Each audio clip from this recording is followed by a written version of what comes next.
Estas impactantes imágenes corresponden a un accidente de tránsito registrado en la 29 calle sobre la calzada Raúl Aguilar Batres, el cual bloqueó el paso por más de 6 horas. El percance vial ocurrió en los carriles que comunican hacia el sur con rumbo al municipio de Villanueva. Por causas que se desconocen, el tráiler que circulaba en el sector se volcó, como usted lo está viendo en las imágenes. Además, este domingo al menos 2 sismos han sido sensibles en el territorio nacional. El primero se registró a las 3:40 horas de magnitud 5.5 y epicentro en Escuintla. A las 8:04 horas se registró otro de magnitud 3.5 con epicentro en Quiché. En ambos no se reportaron daños. Buenas noches, bienvenidos a la edición dominical de Noticiero Guatevisión. Es un gusto estar de nuevo con ustedes. Ticalia Parada nos acompaña en la interpretación de lengua de señas, así que vamos de inmediato al detalle de la información.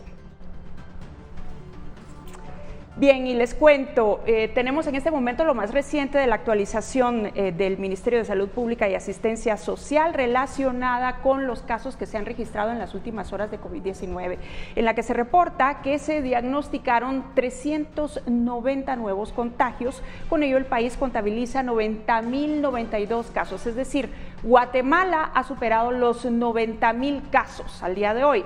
Se reporta que 16 pacientes perdieron la vida, es decir, que ya son 3.229 el total de víctimas mortales por la pandemia. Según autoridades del Ministerio de Salud Pública, hubo 948 casos recuperados estimados durante las últimas horas. Así que en breve estaremos dando más detalles, porque en este momento vamos a hacer un enlace con el canal de gobierno porque va a dar inicio la cadena con el mensaje presidencial. Enlazarse a la señal de gobierno para escuchar a nuestro presidente constitucional de la República de Guatemala, doctor Alejandro Yamatei.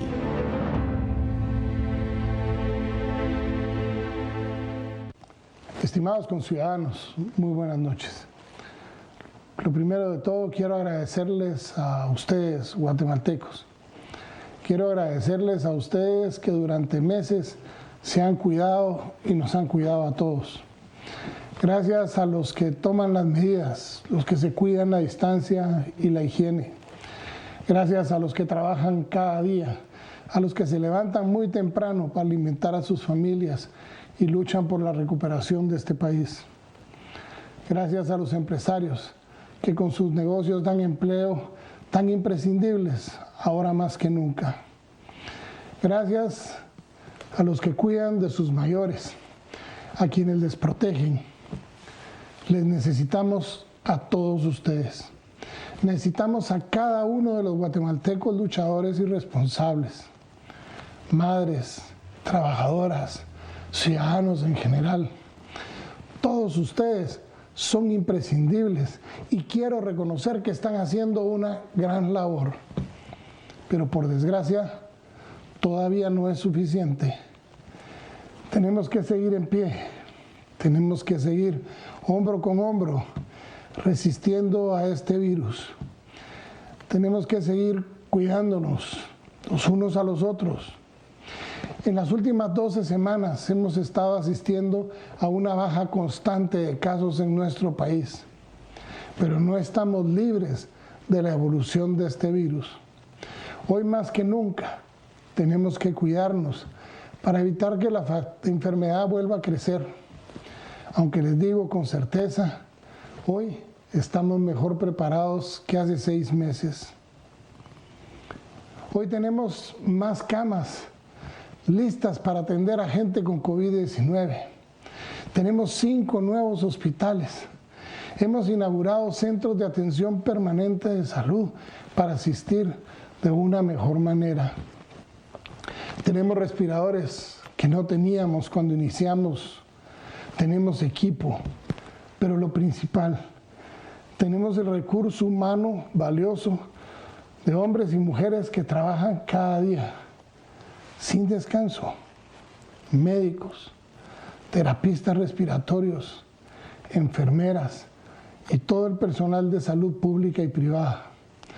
Todos ellos, no solo comprometidos, sino que ahora con una experiencia que no teníamos antes. Una experiencia dolorosa, pero la vemos reflejada ahora con la cantidad de personas fallecidas que han disminuido dramática y constantemente por 10 semanas consecutivas. Hoy, además, contamos con 19 laboratorios funcionando en los principales hospitales del país haciendo pruebas PCR, cuando al principio de la pandemia solo existía un laboratorio para procesar las muestras de COVID-19. Y no nos quedamos ahí.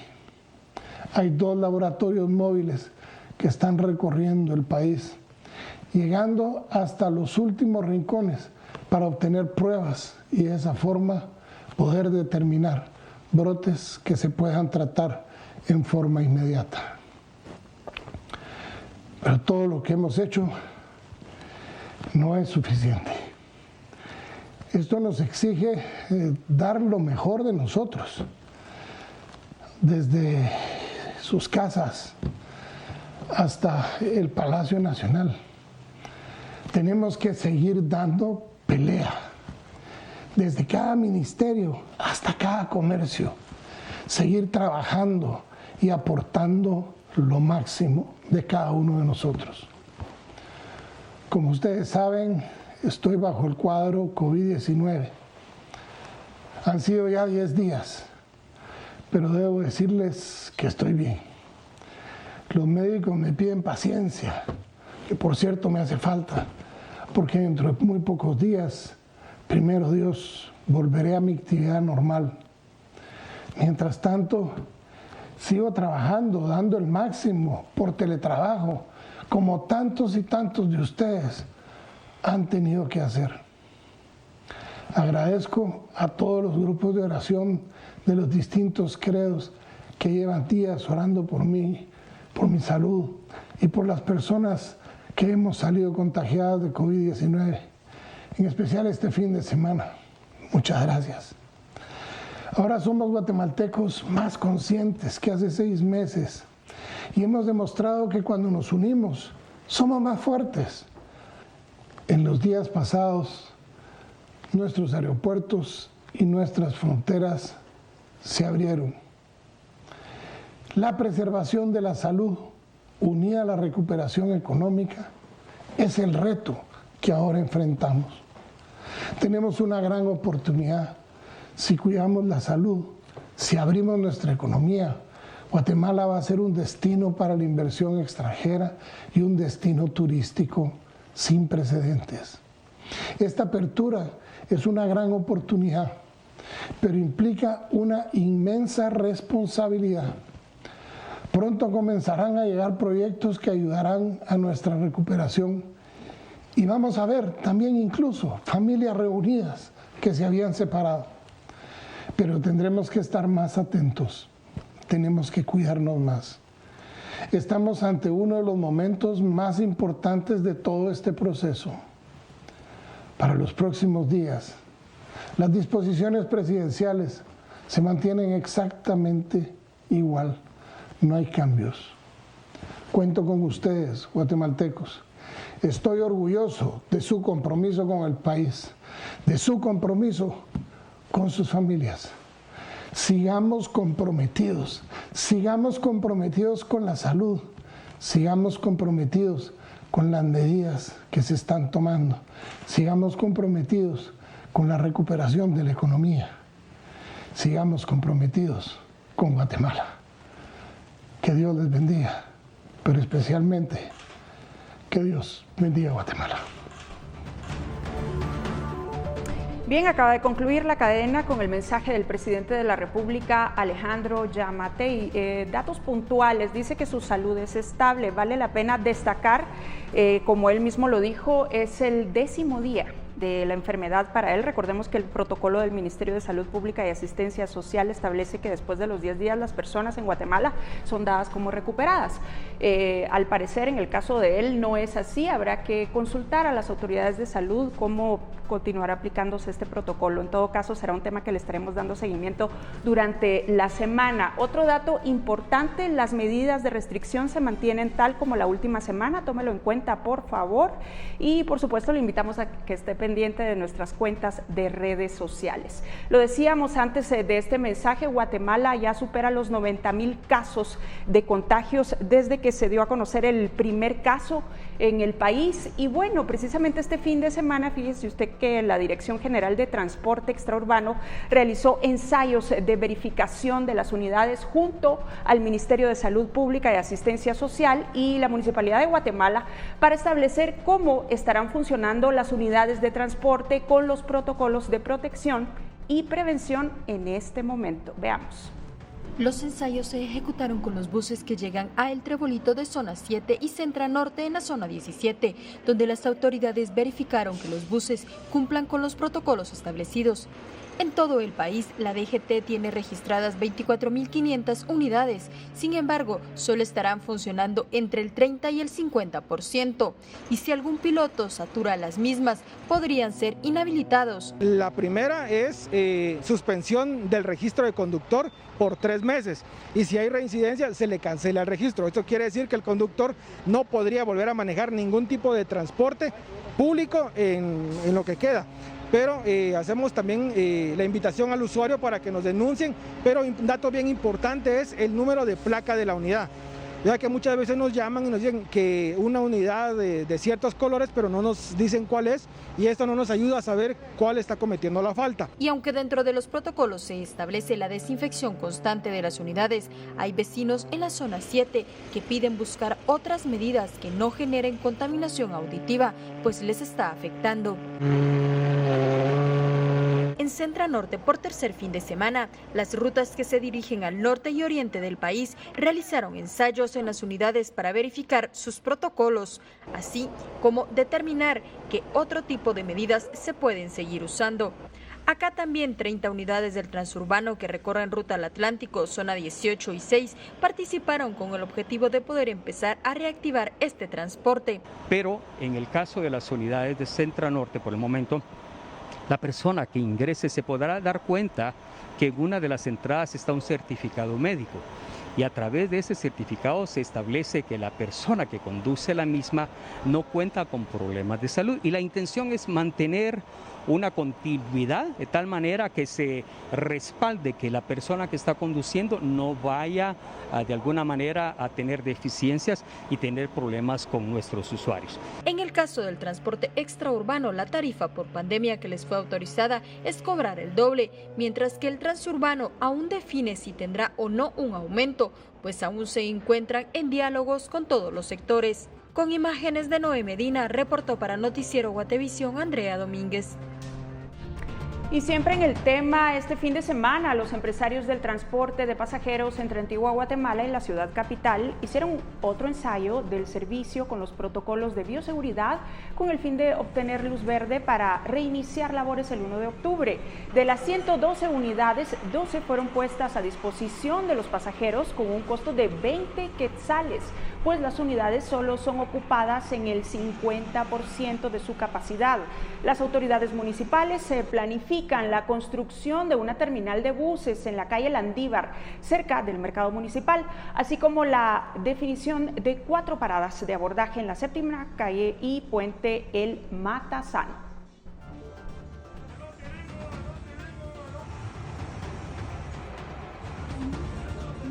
Mire usted, y la Iglesia Católica celebra la Jornada Mundial del Migrante y Refugiado. Para conmemorar la fecha, pues les cuento que el sector interreligioso Centinelas colocó un centenar de zapatos en la calle que está frente a la Embajada de Estados Unidos. Según los organizadores, cada zapato representa a los guatemaltecos que se ven obligados a migrar por condiciones de pobreza y falta de oportunidades en el país. Además, denunciaron que no hay claridad en los los protocolos de atención a la población deportada y que el incremento de las remesas no es un logro del gobierno, sino que es gracias al trabajo de la población migrante. Situaciones que, como prevén los expertos y lo podemos sentir la población, se va a agudizar y se está agudizando con la crisis del COVID-19. Nos preocupa también que a causa del COVID-19, que esta pandemia se esté utilizando también como una política antimigratoria de parte de los gobiernos. Incluso también hacemos un llamado a la población para no estigmatizar a la población deportada.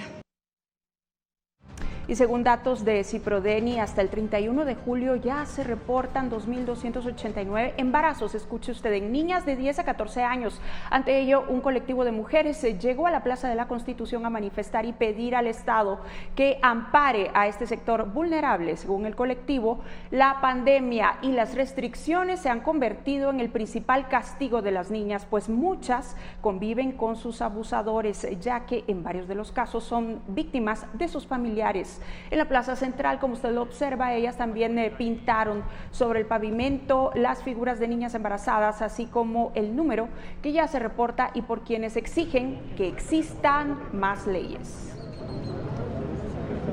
Las niñas no tienen el conocimiento de que ellas están siendo violentadas, como no se da educación sexual en las escuelas y muchos de estos ocurren en sus casas, ellas no saben que esto que están sufriendo es una violación, entonces es difícil que haya alguien que vaya a denunciar. Es importante decir que estos embarazos son en niñas de 10 a 14 años, entonces son casos de violaciones, todos estos embarazos.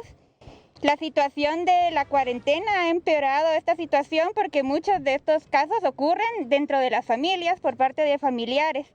Entonces es importante que empecemos a alzar la voz para que empecemos a conocer estos datos y ponerle un fin a la violencia contra las niñas. Y con el objetivo de pintar las calles de color y alzar la voz de la mujer, varias artistas en Centroamérica participan en el Festival de Graffiti denominado Cuerpos Libres. En Guatemala son 3 connacionales las que se encuentran creando obras que buscan impulsar el respeto, así como sus decisiones. Una de ellas es Gabriela Girón, quien se tardó una semana en pintar una obra que se observa en la 10ª Avenida y 13 Calle de la Zona 1.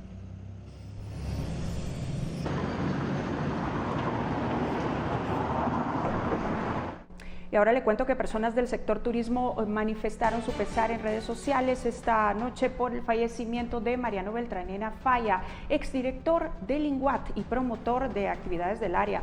Actualmente era presidente del Consejo Consultivo de la Cámara de Turismo y de la Fundación de Hoteleros de Guatemala. Momento de la pausa, ahora le cuento con qué regresamos.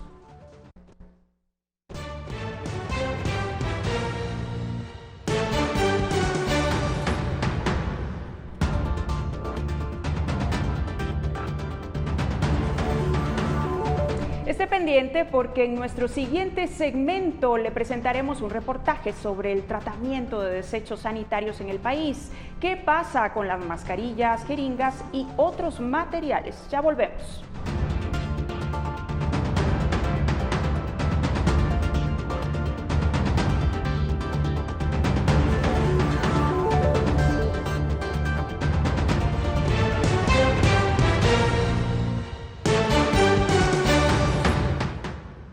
Bueno, ya estamos de regreso. La nueva ola de casos de coronavirus se está dando en varios países de Europa. Francia, España y el Reino Unido son los países que presentan mayor número de casos. Este último solo en un día alcanzó los 5.000 nuevos contagios, mientras que Hungría y Dinamarca presentan el mayor aumento de muertes.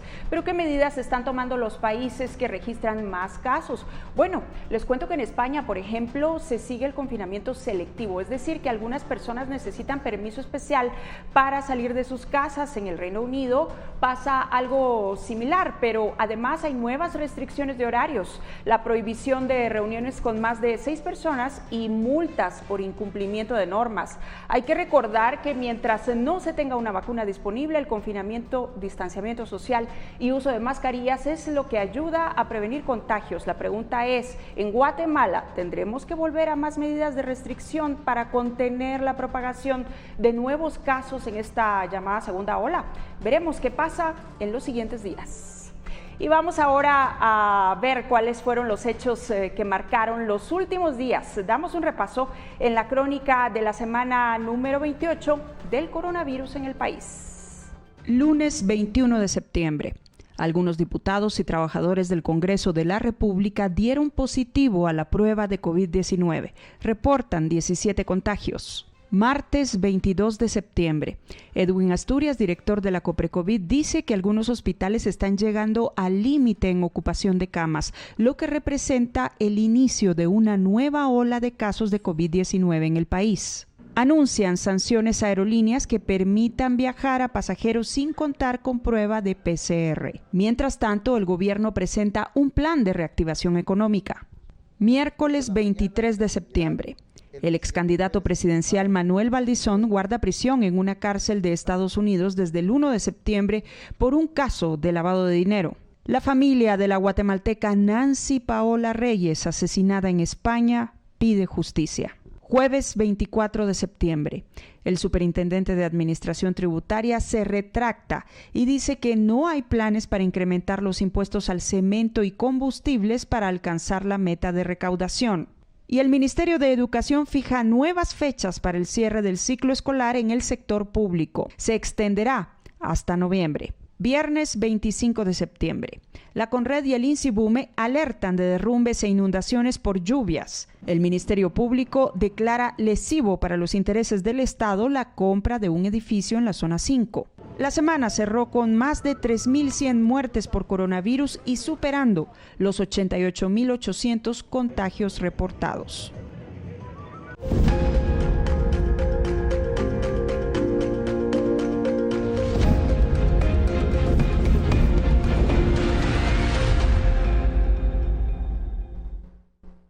Bueno, y le tengo otra pregunta. ¿A dónde va a parar la basura del COVID-19?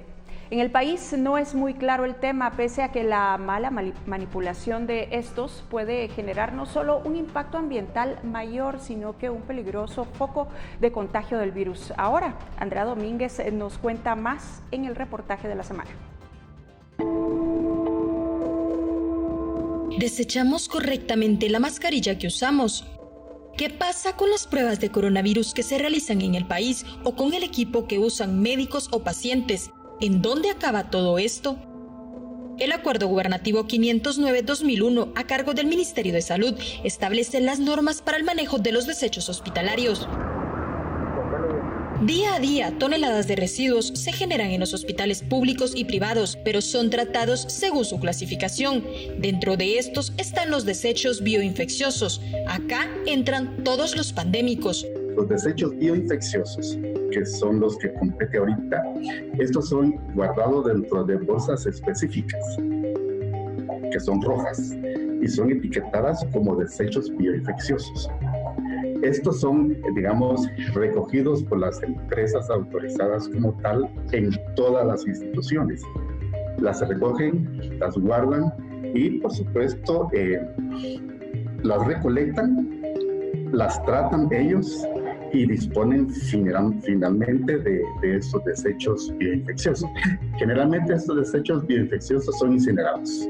Hasta el momento el Ministerio de Salud desconoce cuál es la cantidad de estos desechos que se puedan generar en los hospitales, pues señalan que en cada unidad varía, pero reconoce que únicamente las empresas Ecotermo, Virotrash y ABC Biofert están habilitadas para el manejo, traslado y disposición final de los mismos en todo el país. Y según el gerente general de una de ellas, en los últimos 6 meses manejan un 21% más de estos residuos conocidos como patológicos. Eso ha variado entre 150,000 y 180,000 libras mensuales, pero ha aumentado hasta un 21% en promedio en los últimos 6 meses de la pandemia, donde solo salen cenizas luego de la incineración y esa se va a dejar la disposición final también al mismo vertedero. Los productos bioinfecciosos se tratan diferente, no se deben de llevar a un basurero ordinario o el que conocemos que maneja los productos orgánicos o domésticos. En las 3 empresas recae el destino final de toneladas de residuos infecciosos hospitalarios del país, que está bajo supervisión del Departamento de Salud y Ambiente de la cartera que dirige la ministra Amelia Flores. Y aunque estas empresas aseguran que tienen una vigilancia constante para que se deshagan de estos, cumpliendo con los protocolos adecuados, son las áreas de salud las que primero deben velar porque las clínicas privadas, así como la red hospitalaria, cumpla con el manejo adecuado de sus desechos. Y aunque la cartera señala que a la fecha no tiene ninguna denuncia por incumplimiento, mascarillas, guantes y hasta pruebas de coronavirus han comenzado a llegar a los ríos o a los propios basureros. Y aunque en la práctica los hospitales tienen definido la disposición de los desechos pandémicos, en las casas no hay quien vigile o verifique una manipulación adecuada de estos, pese a que las familias con pacientes positivos tratados en sus residencias generan este tipo de basura altamente contagiosa. La gente pues realmente no está acostumbrada a tener ese tipo de desechos y lo ponen en el vertedero de los desechos comunes. Y ese es el gran peligro que nosotros actualmente tenemos.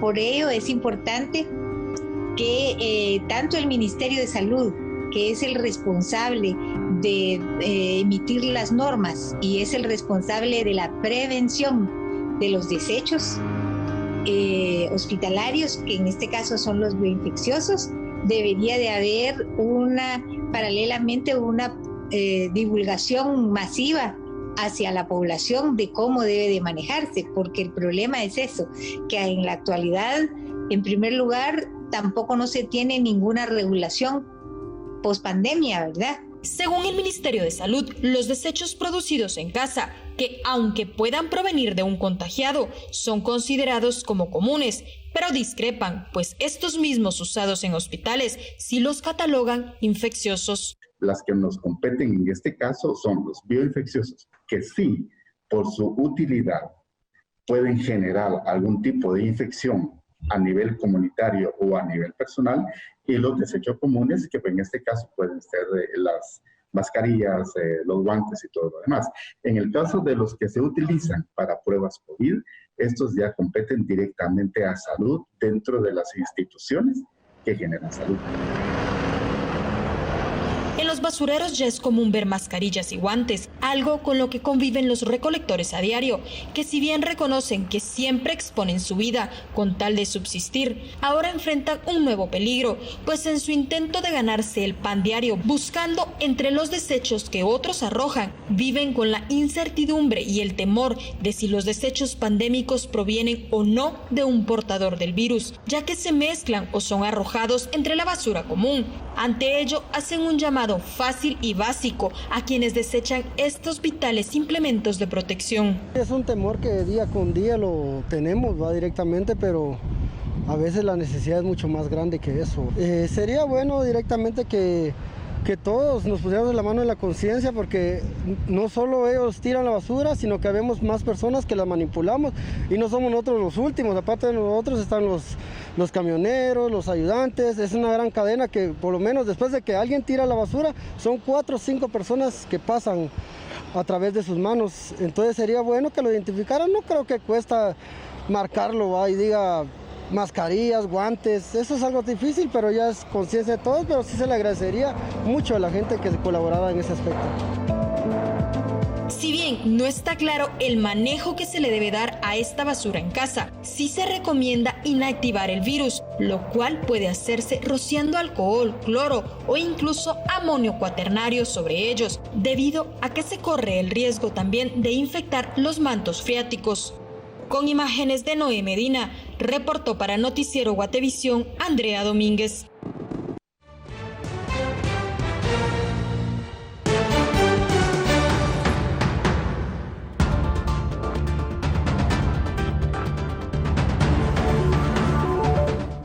Al volver, hay certeza en Guatemala acerca de los datos que se reportan sobre contagiados de COVID-19. Hablamos con un investigador del tema. Le presentamos las respuestas.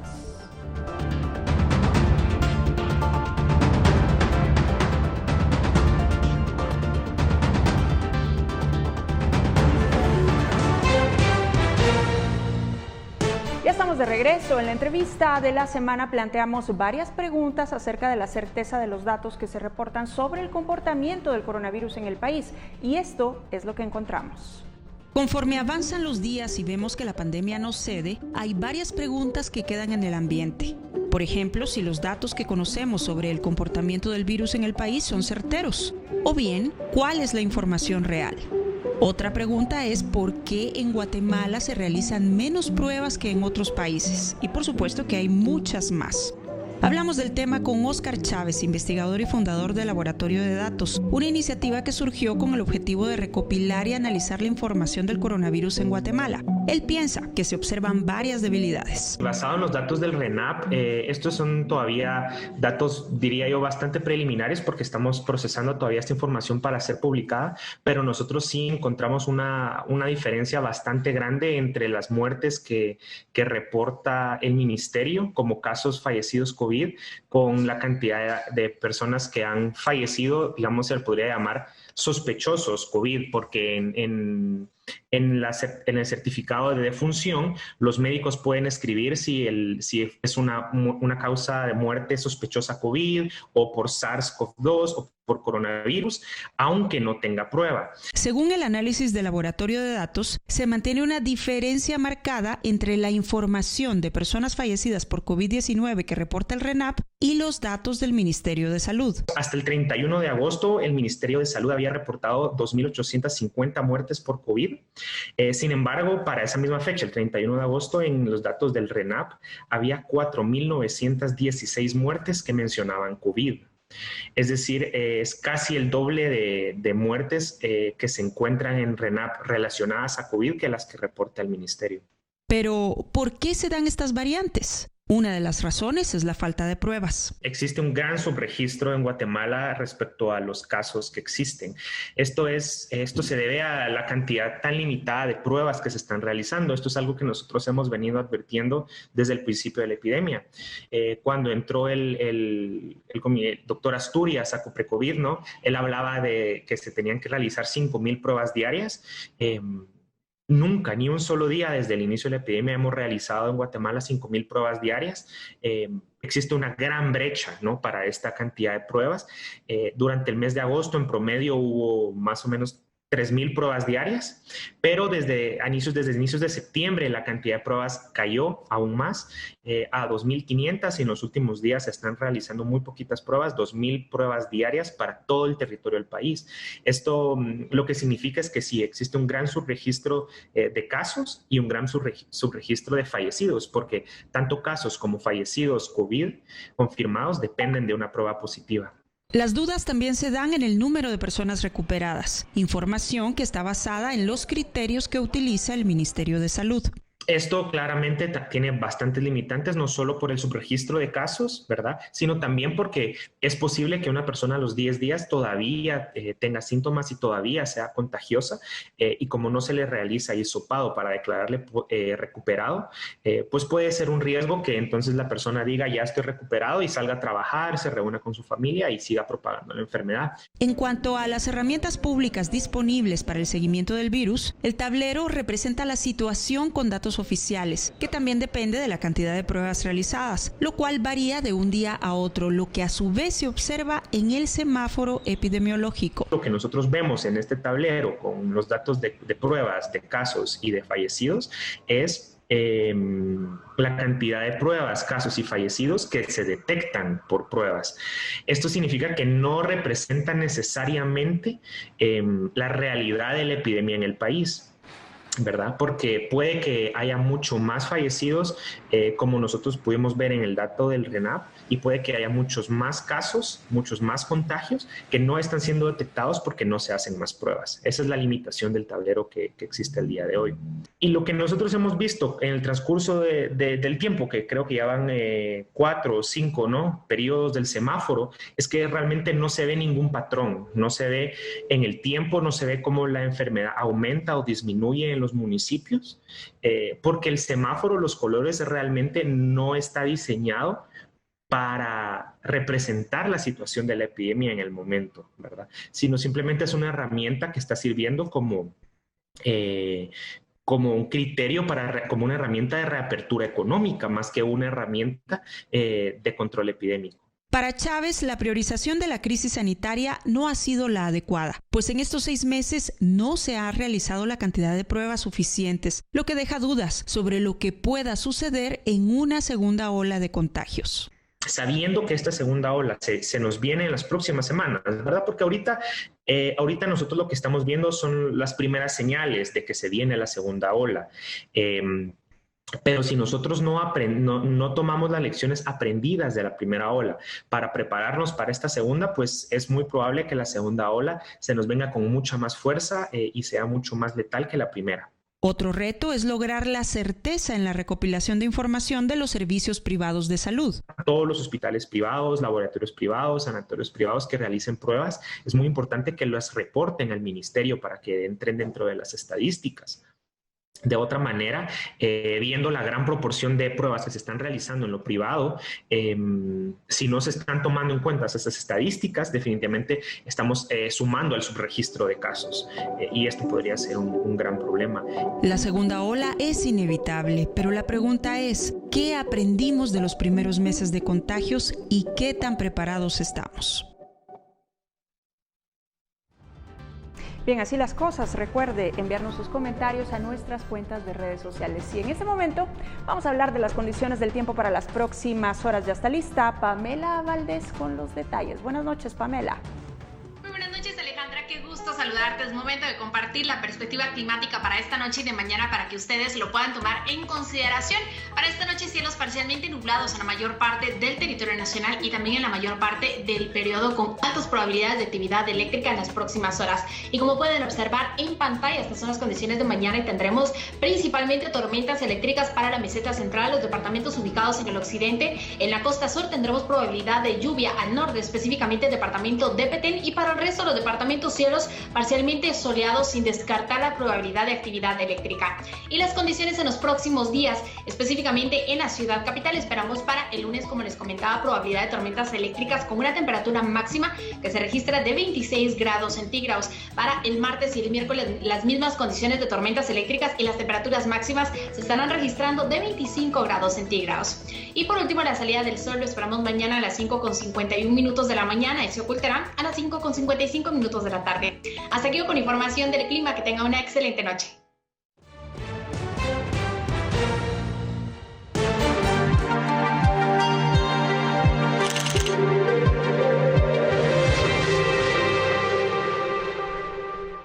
Seguimos con más noticias en la edición dominical. Les cuento que la parroquia Santa Cruz del Milagro realizó una velación a Jesús Nazareno de las Tres Potencias con un mensaje importante para los fieles. Este es el ente de domingo que nos trae María René Gaitán.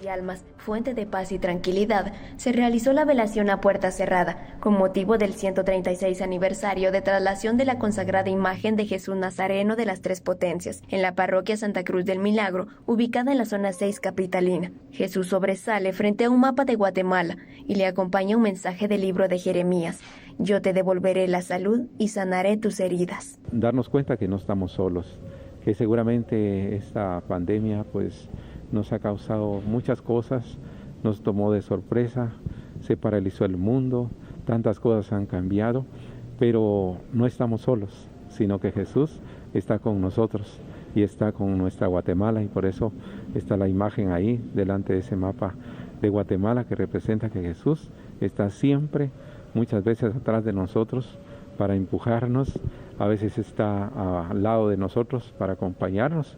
Y Jesús siempre está adelante también para guiarnos, para hablarnos cuando a veces nos queremos quedar. Ahí está Jesús. 3 ángeles sostienen a Jesús Nazareno de las Tres Potencias, que reflejan su divinidad, recordando que Dios siempre muestra su amor y su misericordia a la población, que mantiene la fe ante las situaciones y la pandemia de coronavirus en el país. Para Noticiero Guatevisión, María René Barrientos.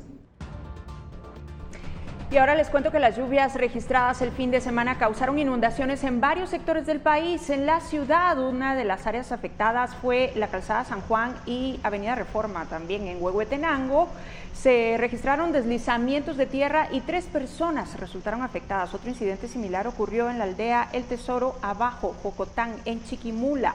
Según datos de la Conred, hasta la fecha ya va 1.391.654 personas afectadas, con más de 4.970 damnificados y 17 personas han fallecido este año. La Conred también contabiliza 221 carreteras afectadas y 3 destruidas, al igual que 7 puentes dañados.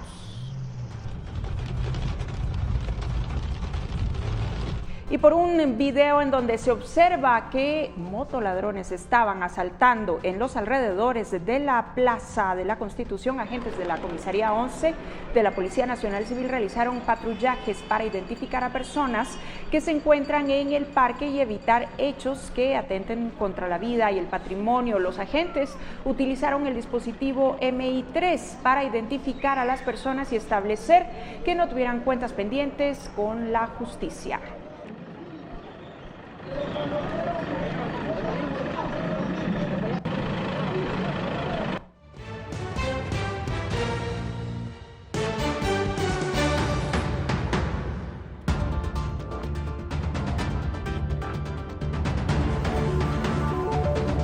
Y ya vienen los deportes. Cuando regresemos le tendremos el resumen de la jornada. Esté pendiente.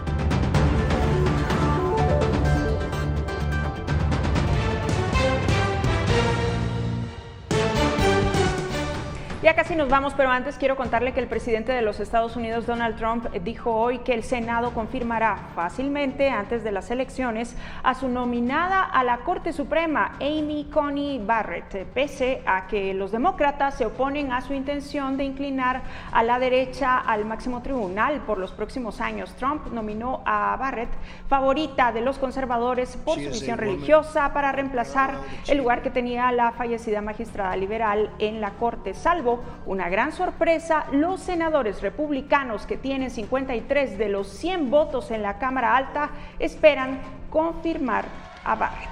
Así las cosas, nos despedimos, llegamos al final de la edición dominical de Noticiero Guatevisión. Ahí en su pantalla usted está viendo una foto del fotoperiodista Carlos Hernández, la luna de este fin de semana, de esta noche específicamente, noche de domingo. Así que muchísimas gracias de nuevo por su sintonía. Recuerde que mañana estamos de regreso en nuestras 3 emisiones de noticias y en este momento lo que le había anunciado, los colores de Guatemala, en estas imágenes que están espectaculares. Que las disfrute. Buenas noches.